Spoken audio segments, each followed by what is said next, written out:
శివలింగం అంటే కింద పానవట్టం అంతా అమ్మవారు, లింగం ఈశ్వరుడు. శివుడు ఎక్కడుంటే అక్కడ అమ్మ ఉంటుంది, అమ్మ ఉంటే శివుడు ఉంటాడు. ఆ ఇద్దరికి అభేదం. ఒకప్పుడు శివుడు అంధకుడు అని ఒక రాక్షసుడిని సంహరించాడు. సంహరించి కైలాసానికి వచ్చాడు.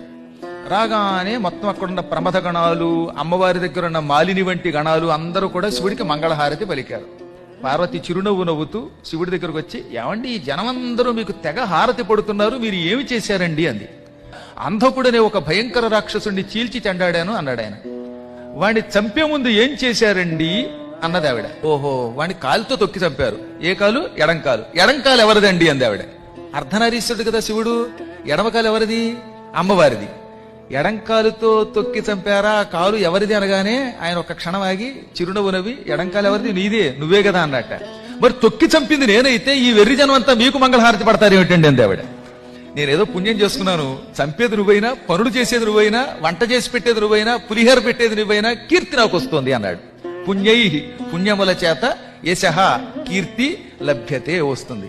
ఎప్పుడో పుణ్యం చేసుకోబట్టి ఒక గొప్ప ఆవిడ పక్కన చేరితే ఆవిడ వల్ల ఆయనకి కీర్తి వస్తుంది అనమాట.